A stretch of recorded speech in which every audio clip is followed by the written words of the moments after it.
Hello traders, this is Rich from Tradesight. This is the market preview for Thursday, July 10th, 2014. Well, today we had, I think, what you can only characterize as a little bit of a bounce day or perhaps a measuring day. We picked up 6 handles on the ES22 on NASDAQ. I think the big concern, though, is the Russell really just didn't even bounce back much. And Russell was, as we've been talking about, is the one that got hit the hardest the first 2 down days. Advanced declines today were kind of pathetic, in light of the severe declines that we'd seen the last 2 days. We're plus 500 issues on New York and plus 300 on NASDAQ, and that's just not impressive. The New York trend did close at 0.62, which is going to take the 10-day average down. What that does is more normalize the 10-day average, which we'll take a look at in a little bit. Still no movement out of the dollar, which probably still has to come yet, and will probably kick in once we pick up a downward direction, if that's going to be in fact in the cards. Let's move on and take a look at the movement here and take a look at the averages.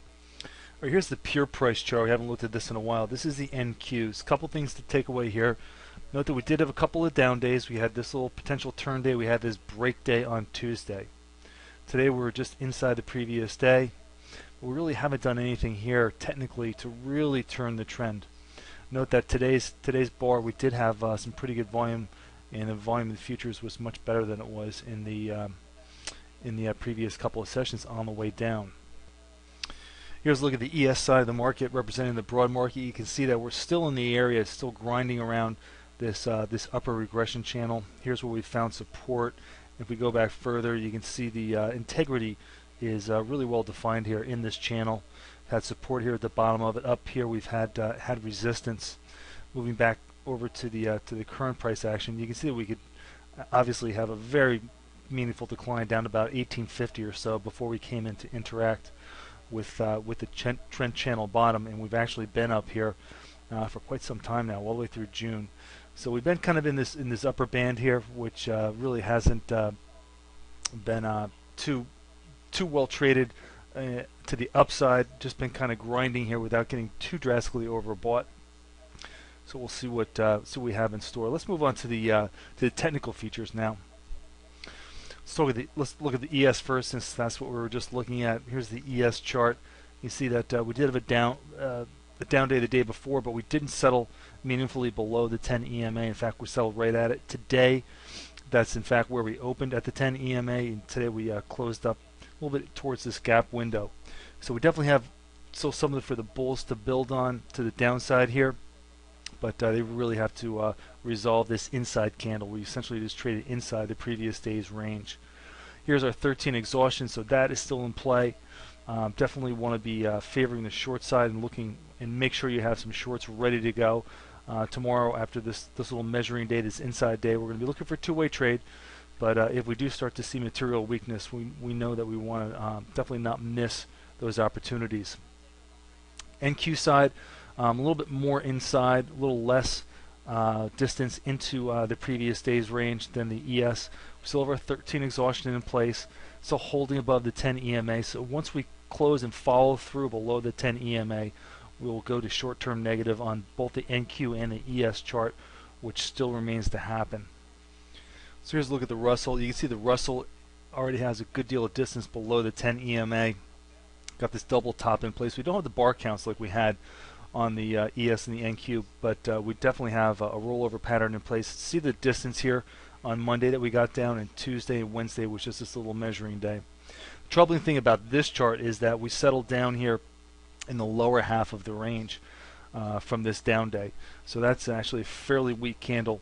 So this is the one that you want to look at to see if we're going to get some follow through to the downside. So you want to look at the TNA and whatnot, just to potentially follow through and break down towards this 50 or maybe even the 200 period moving average.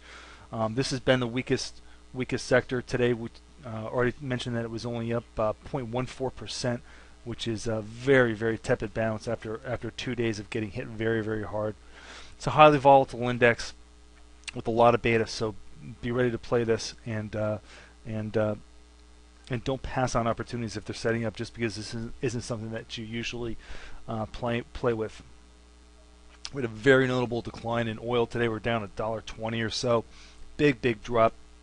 We lost the support of the 50-period moving average to the downside here.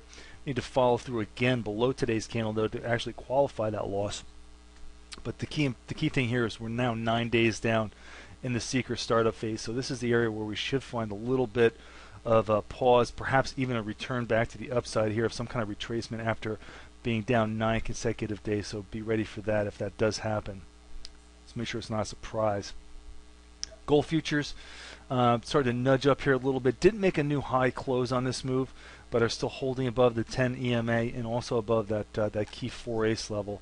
So we're still boxed up here, still waiting for some resolution out of this range, but for now we're still on the north side of the 4-ace level and that important EMA. We had a very low reading today in the ARMS index on a daily basis. We closed at 0.62, and that's actually bad for the bulls, because all that did was take our average from about 1.25 in the last 2 days. We dropped it back down towards that neutral area at 1.0.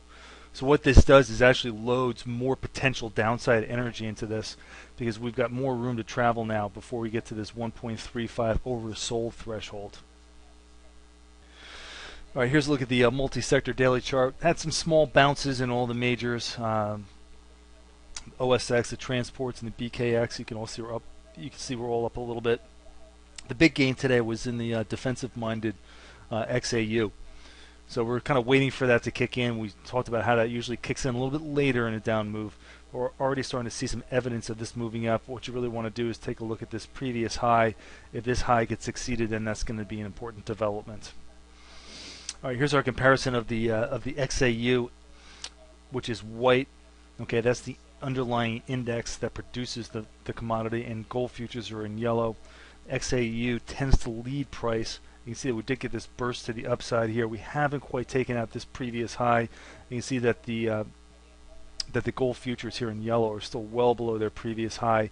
So right now the XAU is actually getting a little distance above that and actually forming a bit of a divergence here that should pull gold prices a little bit higher, as long as the XAU can keep building here to the upside. So if the XAU does keep moving up here, look for gold to respond in kind. All right, and finally, here's a look at our individual sectors. The XAU, as we talked about, was the top gun. BTK was also very firm, more of a bounce than anything else, but very positive nonetheless. The airlines, which had been just decimated the first 2 days of the week, did have a decent bounce back. Stocks were also fairly decent, which gave the stocks, the overall NASDAQ, a little bit of an outperformance versus the broad market. Oil services, not that great. Transports were all right though, up 0.5%. That's probably the one bright point. Broker index is really weak. Morgan Stanley's been notably sloppy for the last few days, and that's definitely weighing on the index. Goldman Sachs really hasn't done too much either, but what you want to see is you want to hope that kind of runs its course there and doesn't really spill into the BKX or the regionals as well. Okay, real quickly, a couple charts. Here's the BTK, still short-term negative and below the 4-ace level. We'll see we're below the EMA. So they really need to reclaim this EMA to get this back to short-term positive. So we're short-term negative. Still have a lower high in place here. So this one's still kind of on its heels.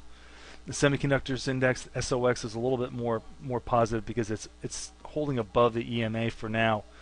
This is definitely more positive than the BTK, and it's got a lot of room to run here potentially. Which this one should be the leadership, not the BTK at this point. If we do continue higher on the NASDAQ, note that we're only 8 bars up here on the seeker exhaustion countdown. Oil services were okay today. Could see a return back above the 10 EMA, but today did not qualify for that. If that does happen, this 8-ace level at 312.50 will come back into play, and this bar count will continue. We're still only about halfway through the exhaustion run, so there's plenty of days for this to take a shot at 8-ace or more. But note the MACD is negative and still rolling over. Transport's still kind of grinding below the +1 ace level. didn't get high enough here to print day 10 up, but we're actually getting fairly deep in the exhaustion run. Note though that this is important. Here's your one candle, and right now we're actually not much higher than the one candle. So if we do get that exhaustion reading, it'll probably more likely mark the end of an impulse rather than a major rollover in this particular index, because unless we get some pretty good extension here to the upside. All right, folks. As always, thanks for listening. This has been Rich for Tradesight.